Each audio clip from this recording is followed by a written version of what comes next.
Okay, let's transition now to the meat and potatoes of the transaction, by which everything is either a go or a no-go. The purchase agreement. Purchase agreement's a big piece of the puzzle. It is. It is a lot of pages long. I'm not even going to try and tell. I mean, you can probably tell everybody, but I mean, it's look. These are very complicated documents that get into the nitty gritty on the transaction. So the LOI gave you the very high level. Now we're getting into like really specific topics, and we're going to define them, and it's going to be very clear. If X happens, Y happens, and on and on and on. And it's for basically everything, right? I mean, there's a lot of different pieces here. So, all right, start at the high level. Let's start at number one. It's that top line that you said on the LOI, the purchase price. So you're going to get into there. And we touched on some of these topics earlier, but again, let's talk about it. So the cash at close, all these things. Why don't you just briefly run through those again and how they're going to be kind of chopped up into the purchase agreement? Sure. So obviously you have a portion of the cash that's actually being paid at close. That's going to be subject to adjustment in connection with the working capital, which we can talk about as well. There's going to potentially be a portion of the overall consideration that gets deferred. So that's either going to be pursuant to some promissory note, like a seller note, or pursuant, it could just be built into the agreement as a deferred payment of the purchase price that gets paid, after a year, after 2 years, et cetera. Mm-hmm. And then I would say the third major component would be an earnout. Yeah. And we sort of touched on what an earnout is, but just to get into a little bit of finer grain on those points, for the cash at closing, that's going to be subject to deducts for an escrow potentially. It's going to be subject to deducts for if there's an estimate of net working capital. If you're under the target, it's going to be subject to that deduct. If there's a holdback, it's going to be subject to that deduct. It's going to be subject to deducts for debt. So any debt that gets paid off at the closing is going to be an offset against what you get. It's going to be subject to potentially a deduct for transaction expenses. So if your lawyers are getting paid at the closing, if there are other transaction expenses. Me, the investment banker. Me. It's a bigger fee than the lawyers usually. It's factual. That'll all be deducts to the cash at close. In terms of deferred payments, as I mentioned, there's a few different ways that can be, that can be defined out depending on the deal, and every deal is a little different as to whether or not there's a separate document. Oftentimes, maybe a lender might want to see that versus it being built into the agreement. And then, the earnout is a highly negotiated point as well. The reason it's highly negotiated, I touched on this a little earlier. There are different ways to calculate the earnout. Mm-hmm. Oftentimes, the method in which you're calculating the earnout is already agreed to at the LOI phase, but then it's the actual mechanics of doing it that we get into at the purchase agreement phase. Sure. On the sell side, I want to include exhibits, schedules. I want to include a sample calculation. I want to define the heck out of it because I want to make sure that the deal that I thought I struck as the seller or representing the seller is exactly the deal that they're going to get. Yep. I'm going to, there's going to be usually a, period for the earnout. After that period, the buyer, provides a report to the seller saying, here's how much we think you've earned. The seller will have an opportunity to dispute that if they feel that they need to dispute the amount. And then there's a dollar amount, there's a dollar amount that you end up with. And then that gets paid out to the seller. Well, from a seller's perspective, we also want to make sure that we're building in guidelines, I guess you could call them, to ensure that buyers aren't engaging in like bad faith or doing things that sort of undercut that earnout. The earnout's going to be based on performance metrics. Mm-hmm. Those performance metrics may or may not be met, but keep in mind, unless I, as the seller, I'm going to be running the company post-closing for the buyer's really in control. Mm-hmm. And if it's, private equity or if it's a large platform, there are multiple business units that do the same thing. there's the potential that, a buyer could, I'm not saying that they would, Yeah. but they could, shift business one way or the other. Yeah. And that may or may not be intended to sort of undercut or defeat the earnout. Yep. So we want to build in language that says, well, you can't do that if the primary intent is to reduce the amount of the earnout. Yeah. From a buyer's perspective, I'm trying to do somewhat of the opposite. Not to say that we're going to act in bad faith, but this is now our company. We have to run it in a way that we deem fit and appropriate based on our overall operation. So there's oftentimes a little bit of back and forth in that section, and you want to end at a point where both sides are sort of happy that they can, buyer can run the business, but seller's happy, is satisfied that the buyer's not going to intentionally try to undercut. Sure. Yeah. And look, our sellers do get very concerned with those earnouts. Like that is a big piece of the puzzle. And you can set them up against different areas that define like when you get paid out, whether it's against revenue or gross margin or net income or EBITDA or adjusted EBITDA, all those kind of things. You want to find kind of what's the fairest metric to base it on. But it is a big negotiation point because, like you said, if there's something left uncovered, that could be an issue. Like if it's not clearly defined in there, it could be an issue. And I would say the other piece of that would be that, if the seller doesn't get their payment and there's no way that it can be disputed because something wasn't calculated apples to apples or something along those lines, that's a big piece of the puzzle too. Like that can be a major issue for the seller in terms of getting their payment. Definitely. And it's similar with respect to net working capital. If you guys want to talk about that now, we can. There's a similar dispute mechanism with respect to working capital. I mean, I think we sort of touched on generally what it is. But as a seller, I'm trying to do the same thing. There's a definition of what the working capital is. Again, current assets minus current liabilities. And as a seller, I want to make sure that it is an apples to apples comparison. There was a way that the buyer came up with the target, right? So there was some calculation that went into coming up with that target. I want to make sure that if I've now agreed with that target, that after the closing, the calculation is going to be exactly the same. Not in terms of the numbers, but how they came up with the bottom line. And so what we try to do on the sell side is let's include an exhibit. Here's how working capital is calculated. And by the way, it's not just that this is a sample. These are exactly the line items on the spreadsheet that we're going to be using. And then there might be some notes in the margin that talk about, why something was adjusted up or down. I want an apples to apples comparison. Yep. And, from the buyer's perspective, that's fine. Right. As long as they're able to do that, that's totally acceptable. And then the parties are just negotiating what actually is or is not included. A lot of times that's based on buyer's Q of E and other sort of business specific negotiations. But, same thing. There's either an estimate or there isn't an estimate that's provided at the close by the seller.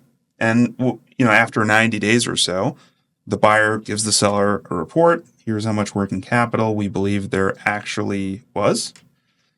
And, seller can dispute it or not dispute it. And ultimately, if the parties are unable to come to a resolution, then there's a third party that steps in, usually an accounting firm, that figures out what the correct number was. Yeah, look, making sure you have a good accounting firm that everybody agrees to. I mean, typically there's metrics where it's like, we'll agree later. I always like to try and set the firm up front so that it's like the worst thing to try and do is try and negotiate. Well, we like them and we like it's just a complicated thing. I totally agree with you. And, the firm obviously should be independent of both parties. You don't want to use a firm that's going to be biased. But yeah, selecting a firm up front. And look, at the end of the day, I've ran into opposing counsel that for whatever reason had an issue with that. And I just agreed, like, look, we're gonna set a firm up front, and if it turns out at the time of this calculation that firm is no longer independent, then we'll pick another firm. Sure. Right? Simple as that. Right. Yeah. But usually it doesn't get to that. Yeah. But great point. Okay, so now we've talked about the net working capital. We've talked about like the various payments they might get. What about the assets that are going with the deal? I mean, that's a big piece of the puzzle too, right? Absolutely. In an asset deal, as we sort of talked about in the LOI section, there the buyer isn't necessarily acquiring everything. And when I say everything, that means there might be excluded assets, and there are certainly going to be excluded liabilities. So typically, the way that we see this structured is there's a list of purchased assets. So it's going to say equipment, inventory, acquire, the contracts listed on the schedule or all of the whatever. But typically that purchased asset definition is more of a catch-all. And then there's a separate definition of excluded assets. And that's going to be very specific things. Maybe, the buyer's not taking the insurance policies or the benefit plans or, what have you. Right. Books and records that they don't, that are not related to what they're going to be doing after the closing. And then there's a separate schedule, and it could be anything that the seller decides that they want to keep. If there's artwork, if there's furniture, a special desk that was handed down from generation to generation, like you never know. So those are going to be the specific exclusions from that catch-all. In addition to that, there's going to be a definition of assumed liabilities, and typically that's tied to the purchased assets. So it's liabilities in connection with obligations under acquired contracts on a go-forward basis, things along those lines. Mm-hmm. And then the catch-all is, except for those assumed liabilities that we're listing here, everything else is excluded. It's the benefit of the asset deal for the buyer. But I would say even in an equity deal, a lot of times if there are specific things that need to be retained, so sometimes there's personal vehicles, other things along those lines that the seller has, ran through his business. It's technically titled to the business, but it's not really a part of the business and it's not a part of the deal. Mm-hmm. We'll have provisions in there that talk about here are the assets that are going to be. Okay. Okay. All right. Now, look, we've talked about kind of what's going with the deal. We've talked about how you're going to get paid. We've talked about the net working capital adjustment. Let's talk about what each party is going to deliver to the other party. So there's a whole definition. These sections are very, very detailed. But let's start with the buyer. Like, what are they gonna tell the seller they're delivering to them at close outside of the purchase price, right? Yeah, I mean, so typically the buyer is going to be delivering. If there's a promissory note, they're going to be delivering payoff amounts. They're going to be delivering any escrow amounts as a part of that consideration that gets paid at the closing.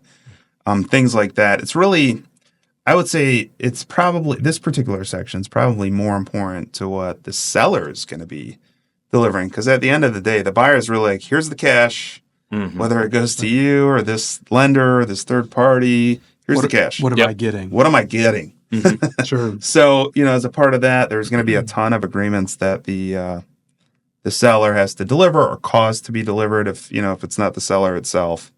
So things like, obviously I talked about escrow. So if there's an escrow agreement, both parties are going to be signing that.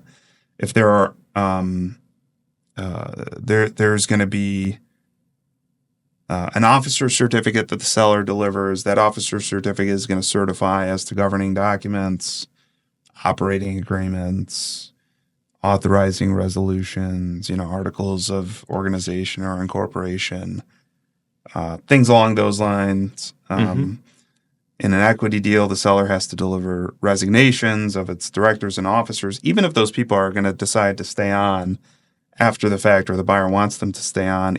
And even sometimes if they're staying on in the same roles, just, as like belt and suspenders, they have them resign, they rehire them in the same position, sort of thing.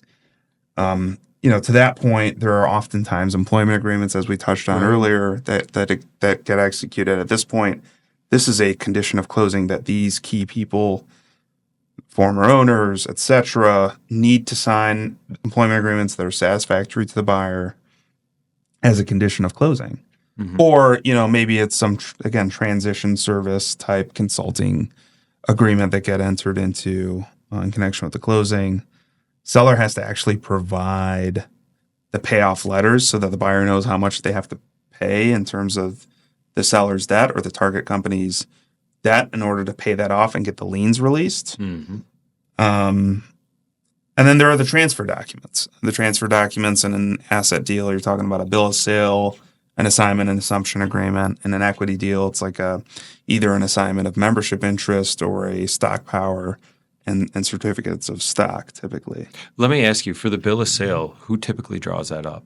Is that you? Is that you in conjunction with the CPA? Is the CPA assisting with in terms of like, here's what has to be included on there kind of thing? Like who? No, it's pretty straightforward. We typically draw it up and we have some language in there. I mean, you got to remember there have been so many deals that have been done. I would say that the bill of sale is really, it's almost perfunctory. Like there's a form and that form gets slightly modified just to include some additional language or not. Okay.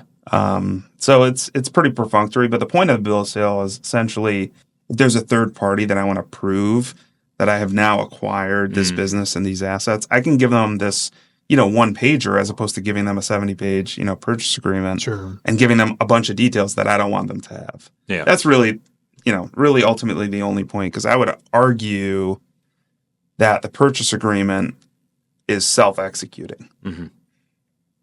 So let me circle back again.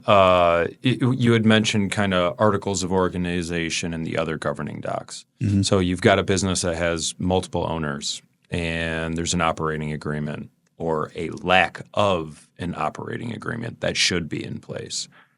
Are you drawing that up before close? Is that something you see that most buyers want? Is that something that is just kind of like here or there? Some people want it. Some people say not a big deal.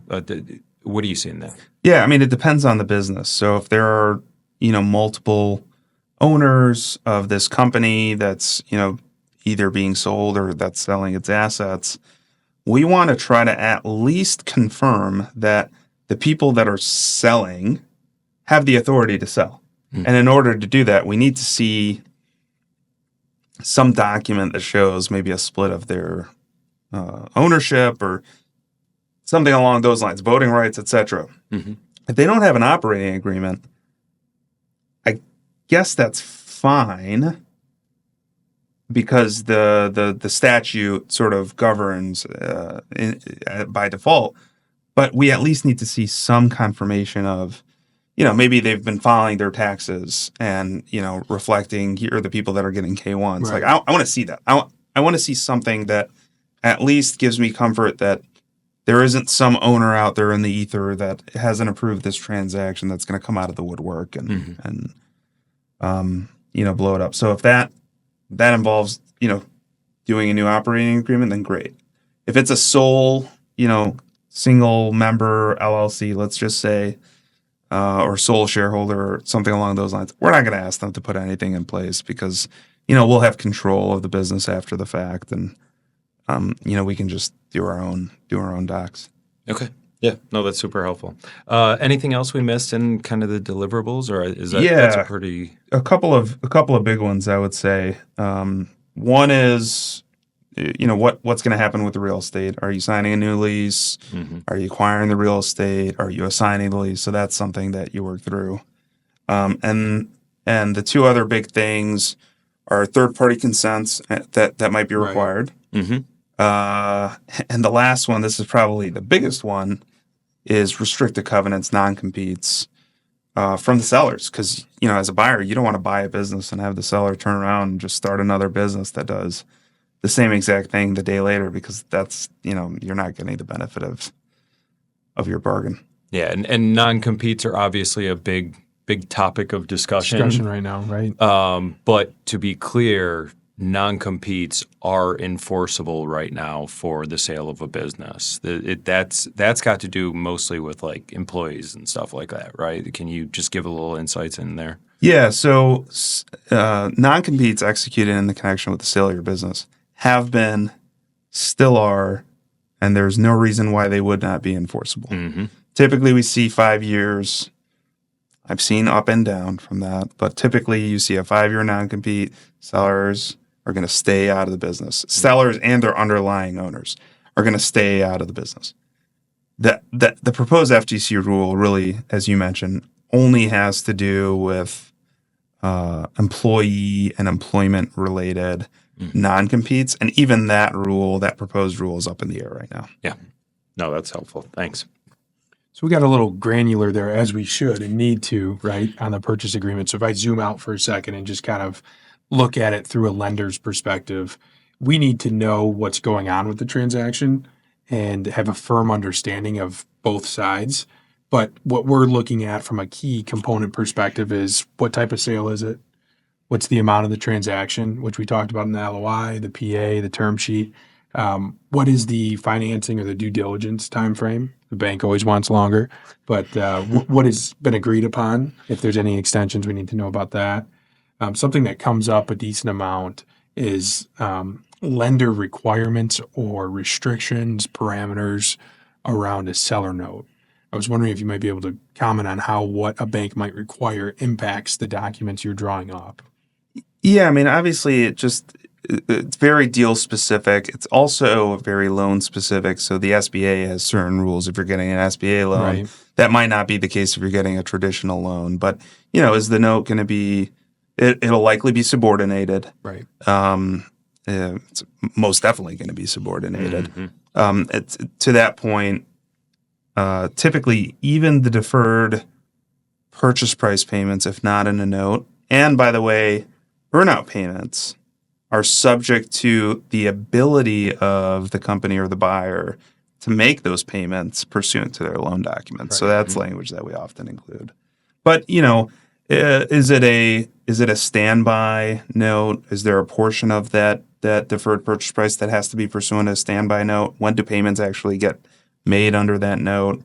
What's the term of the note? It oftentimes can't be faster than what the lender's term is. So there are various things that go into these notes that are going to be driven by what the lender will allow, and that's part of the reason why I think it's helpful for us to have those conversations early on to know what the expectations are, because the seller has to also agree to those things, right? So, and as we're talking about it, I'm thinking you mentioned SBA financing; they can't have a balloon payment for a seller note, so it has to be straight amortizing. So all different nuances. To your point, each situation is different. I was just curious, what you see on that front. So, in addition to that, a lender's also looking at any special provisions, any schedules, again, to have a high level understanding of the transaction, what's required.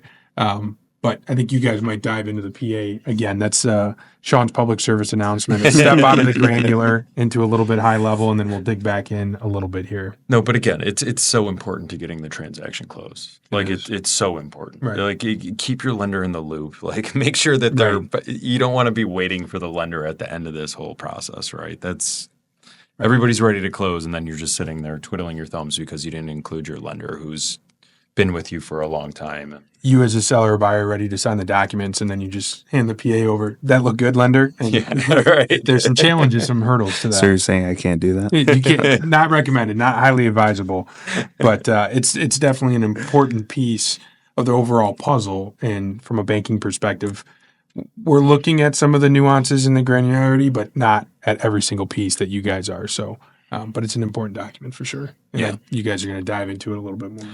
Well, look, okay, now we're going to get into something that's very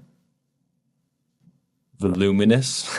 There's a lot of different reps and warranties that are going to be made. Some are more important than others. I think some of them, like the seller's just going to be willing to sign on to because you've been running the company for your whole life and you don't see much risk or liability in there, right? Why don't you start running through what some of those reps and warranties are for the buyer and seller? And look, we don't have to spend a ton of time here, but like let's cover these topics because there's a lot of different things you sign on to when you sell a company. Like the buyer is buying a company and they're expecting you to say X, Y, and Z is good here. So why don't you run through some of like the buyer reps and then because those are shorter than the seller reps. Yeah, I could touch on them on a high level. I mean, look, to be fair, I could we could probably have a whole session just on reps and warranties. I mean, there's a lot that goes into them. You negotiate the heck out of them in connection with the transaction. You deliver as a seller, you deliver a whole set of schedules that are exceptions to these reps and warranties, or lists that are required, that are it's a part of the diligence process. And it's basically, like you mentioned, it's the seller typically the vast majority of them are the seller or the company making representations to the buyer that, hey, here's what you can expect. Mm-hmm. And the buyer is using that as the basis for its bargain to make sure that it is getting what it has negotiated for, and the payment that it's making to the seller is worthwhile. Mm-hmm. So, I mean, just at a very high level, we'll talk, let's say, buyer and seller reps, and then we can talk about actual operating reps or reps of the company. So from the buyer and the seller's perspective, typically you'll see some similar concepts, right? They have the authority to sign the document. If they're an entity, they're, in compliance and good standing in all jurisdictions where they're required to be in good standing. They have qualifications where necessary. There are no legal proceedings that are preventing the transactions from taking place.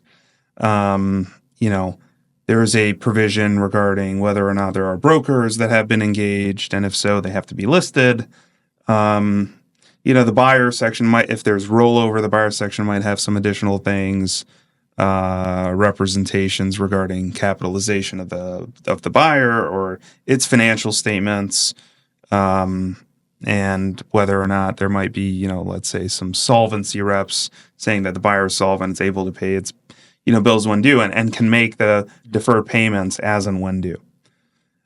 Those are pretty short and sweet, I would say, in comparison to the reps that get made about the actual business itself. Yeah. And sometimes those are combined with the seller reps, by the way. They can be separated, but they don't have to be.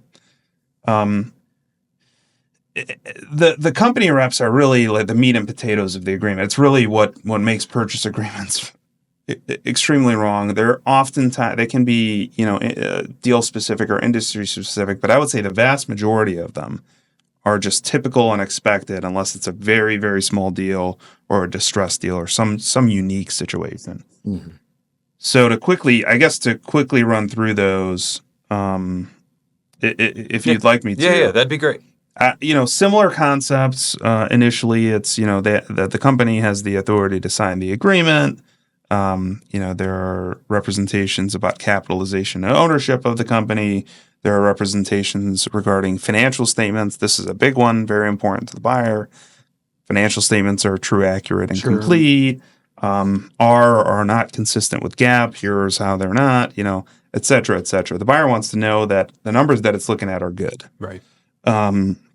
There are representations regarding accounts receivable, accounts payable, same thing.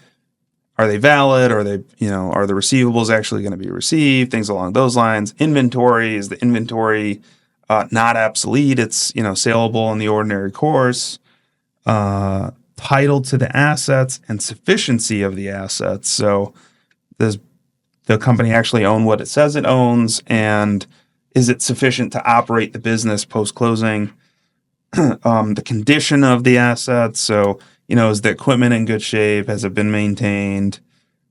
And feel free to stop me at any point. No, you're doing great. Keep going through. Are there any undisclosed liabilities that wouldn't show up on a financial statement? Is there any indebtedness that sometimes gets listed? Mm-hmm. Are there any lawsuits against the company, whether or not related to the transaction, just in general? Yeah. Are there any lawsuits that the company has initiated against somebody else? And I will say, look, the lawsuit one can be very important because I have a lot of buyers who are like, I want to know any lawsuits for the last 3 or 5 years because they want to make sure that those are done, final, closed out, and cannot come back as a potential issue later, especially in the stock sales. Well, and if it's typical for a certain issue to arise, then they want to know about that because they want to know what they're getting themselves into. Yep. Right? The financial statements are going to be provided. A lot of times the annual statements have a higher level of review because they're either prepared, reviewed, compiled Right. by a CPA firm versus the monthly statements through the date of closing, Sure. which are just internally prepared. So there's a separate rep on absence of changes since the end. Typically, it's from the end of the prior year. That the company hasn't done X, Y, or Z. That can include capital expenditures, material sale of its assets or business lines, transactions outside of the ordinary course, changes in employment terms. Have you given all of your employees a raise just because you knew that there was a Right. transaction that was going to come down the pipeline? Changes in accounting. And by the way, going back to the employees, like, are they due anything in the future? You know what I mean? Like, Yeah. do they have big payments coming up? Are there unearned Bonuses or commissions? Or, yeah, but also like what's it called? Days off. PTO. Yeah, PTO. It's like those are big pieces. Oh, yeah. Yeah, exactly. So, I mean, and you mentioned this earlier also that you haven't delayed any payables and you haven't rushed any, or vice versa, any receivables to sort of skew the net working capital numbers. Right. Beyond that, there's going to be reps about the contracts of the company that are material to the business. So there's a laundry list of different types of contracts that may need to be listed that the buyer deems to be material, and then you make reps about those contracts. They're enforceable, they're valid, you're not in default under any of those contracts. The other party's not in default under any of the contracts. So you're making reps about those sorts of things. There are benefits and labor reps, so benefit plans, employee census. The company's made all 401k contributions. The independent contractors are properly classified as independent contractors. Even they shouldn't otherwise be employees. Employees are properly classified as exempt or non-exempt. Things along those lines. There's a whole slew of intellectual property representations. You're not infringing. No one else is infringing on your intellectual property. There are IT asset and privacy and data security reps that are in there. There are reps regarding the real property, whether it's owned or leased. There are representations that get made about the real property, compliance with laws, et cetera, et cetera. There's a whole slew of tax-related representations that get made about the company having paid all of its taxes and, summing it up, you've paid all your taxes, you don't owe any taxes. Or you've escrowed for taxes. Right, exactly. There are environmental reps that can be made, no hazardous substances, no leaks. You haven't had any issues. You don't expect to have any issues. There are no underground storage tanks. There are reps about your compliance with laws. I mean, that seems pretty basic, right? Yeah. But yeah, I mean, have you complied with laws? Generally, there are, but then they get more specific. Have you complied with employment laws? Have you complied with environmental laws? And those go in those specific sections. What permits do you hold? Are you in compliance with the requirements under those permits? Are they still valid? Licenses, approvals, etc. Justin, if I could interject for a Yeah, second, sure. as I'm listening. Sorry, I'm just running on. No, as I'm listening to all this, I think it further emphasizes: don't have your will and trust attorney looking at all this and including all this. You need somebody who sees this every day and somebody who's operating in the space. Because if you're a borrower on either side of the transaction, if buyer or seller, you don't know what you don't know. It's similar to what we said earlier, and all of this stuff is a protection for who you're representing. So I wanted to make that note as we're talking about this. I can't emphasize it enough. It's a great point. And by the way, most good M&A attorneys, myself included, are more than willing to work with your existing lawyers. Sure. Whether it's a family lawyer, a company lawyer that just doesn't have M&A experience, we're more than happy to work with them because they have the institutional knowledge that we don't have. Right. And so there's efficiencies there, obviously. Yep. I don't want to recreate the wheel, but at the same time, they don't necessarily, like you said, they don't necessarily understand the ins and outs of these provisions. They might look at it and say, oh, yeah, that looks fine. Whereas I know, oh, no, there needs to be a knowledge qualifier here, a materiality qualifier there. That provision's not market. We need to move this up or down. These thresholds are off. so on and so forth. So we do it all the time. We work hand in hand with those folks, but it's having the foresight to say, really love my existing lawyer, but this isn't what they do. Yep. Right. Throw you off. No, you're good. I was mentioning. pretty much done. I would say the other big one is just representations about like top customers and top suppliers. They don't intend to leave. They don't intend to like lower the amount of business that they're giving you or products that they're supplying you, things along those lines. And then you really get into like industry specific, if there are regulatory concerns, if there's, warranty or product recall issues, if there's food safety issues, things along those lines. Right. But I mean, I would say in an equity deal, the list is actually a little bit longer because the buyer's taking on the entity itself. Sure. And the other last point that I'll just make about this particular section is the reps are broken into two different categories. There are fundamental reps, and those are, as the name implies, so fundamental to the business and the deal. And there are things that are squarely typically within the seller's control, like authority to sell, right, or capitalization of the business, oftentimes title to the assets, things that are there really is no possibility for an unknown. Mm-hmm. And those are different than operational reps, which are all the other ones that I've listed. The key difference is that the fundamental reps typically aren't subject to baskets and caps. Yeah, which leads us directly into a topic that I was going to really try and press on next, which is the basket and the cap. Because, look, I've had seasoned veterans of the transaction world. We put out an article in the last couple months specifically referencing baskets and caps. And I had this seasoned veteran come to me and be like, I had no idea of this concept of baskets and caps. And I was like, whoa.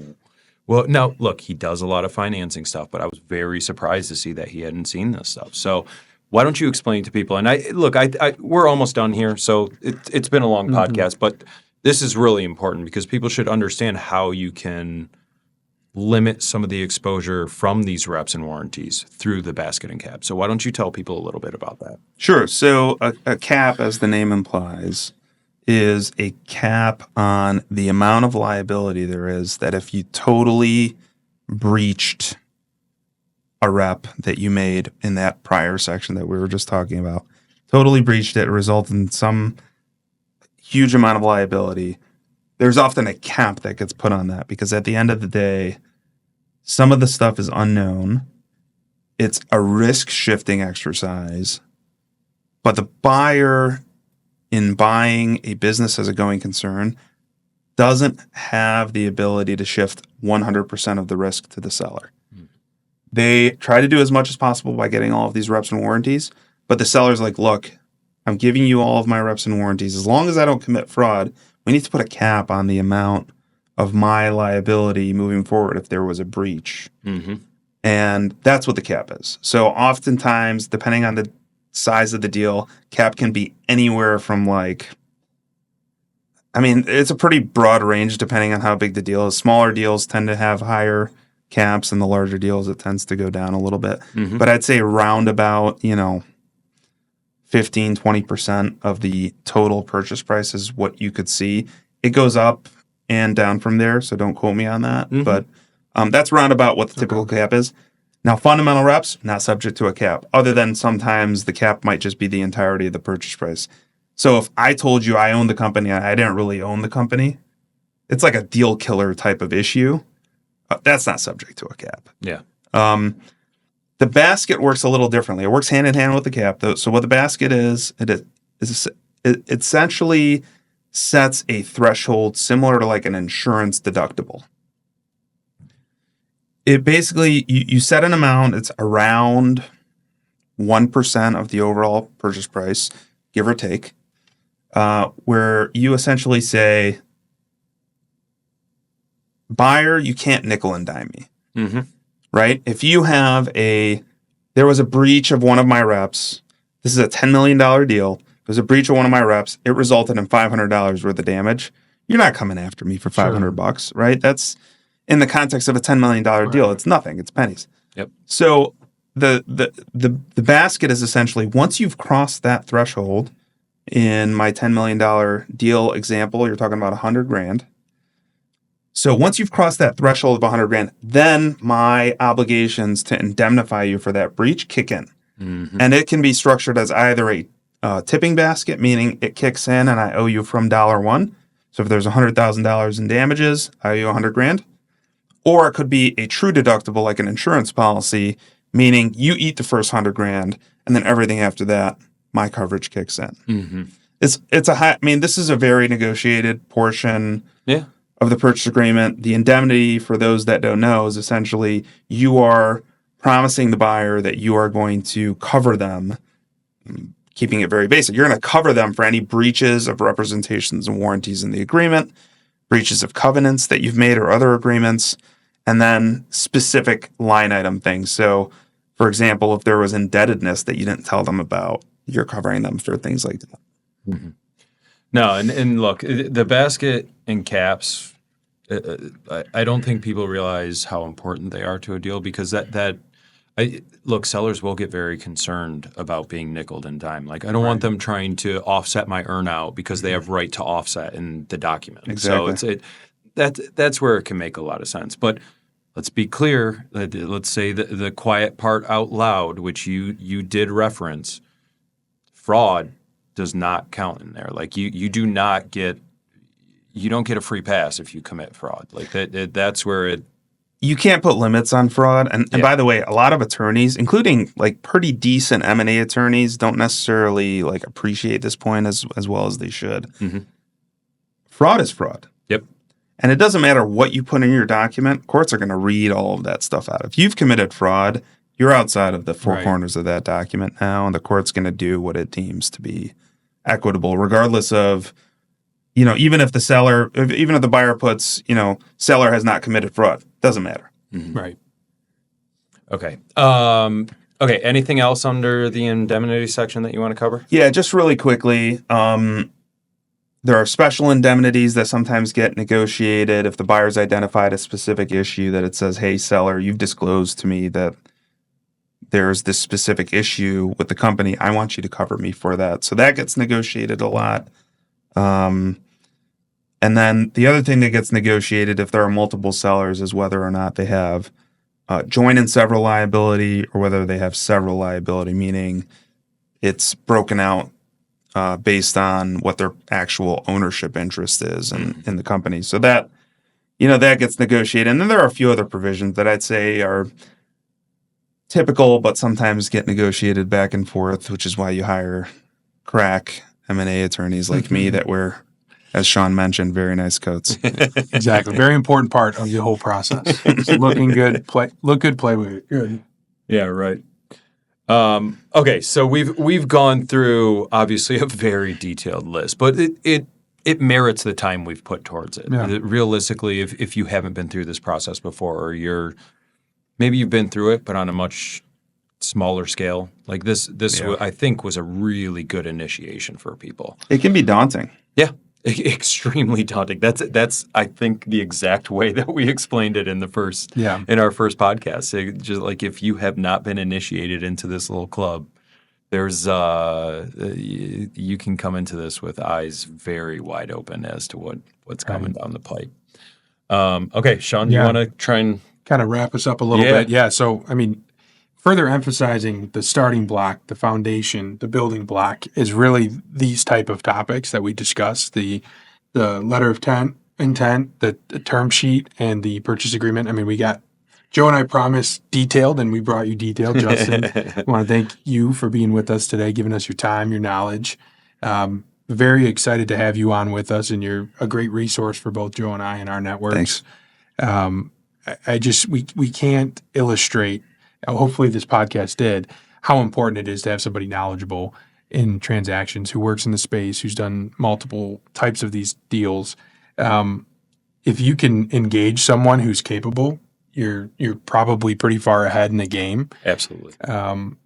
The best you're case probably scenario, steps beyond everybody else. Right. And you're doing yourself such a big favor by having that. I mean, Joe and I talked about it early on. You're likely saving yourself perhaps the transaction itself, but at minimum time and money. Yeah. Right. And on multiple fronts. So such a huge part. And Justin, thank you again. One of Joe's and I's favorite part of the podcast is to find out what is your favorite, either a happy hour spot, your favorite lunch spot, coffee spot, dinner spot. You're out in town networking just like we are. Curious, what is your go-to spot? Yeah, mine's actually pretty easy, I would say. It's a place that I am fortunate enough to be a member of. It's my local country club. I'd say. Okay. So, being a part of Shenandoah Country Club is great. They have an excellent dining experience, and the nice thing about it is it's Middle Eastern food. Okay. And there are obviously Middle Eastern restaurants around. Sure. But this is like very elevated. And I think that when I take my clients there, when I take parties, to the club, they really appreciate it on a different level than if I were just take them out to eat, Sure. At a random And at it's a a random beautiful, restaurant. absolutely beautiful club, too. The So- golf course is beautiful. The views are beautiful. Everything there is beautiful. Usually that's like my I appreciate that. I mean, look, usually that's my post-closing dinner spot, like celebratory. Let's Sure. have a drink. Let's eat some good grub. Right. And just Then let's have another drink. let's have another drink and then maybe a cigar. It's great, and I think people really appreciate it. And I would say it's probably consistent with anyone that has some sort of membership at a country club or Right. like a private club like a DAC. Sure. I mean, people really appreciate when you take them to those sorts of places, especially if they're from out of town. Right. So it's been working well for me. And how long have you been at Shenandoah? I've been a social member for 6 or 7 years now since me and my Okay. wife got married. I probably should know that. And, Roughly. Yeah, right. And the golf portion just went private 3 years ago, so Okay. I joined that 3 years ago. Okay. Very cool. It's been fun. Well, it's a good add That's to awesome. our list. Yeah. We definitely didn't have that one yet on the list. So appreciate you sharing that. But thanks again for joining us. Making the Deal, Frameworks for Your Transactions. I'm Shawn Mercino. I'm Joe Allen. Thank you, Justin Hanna, for joining us. Thanks for having me.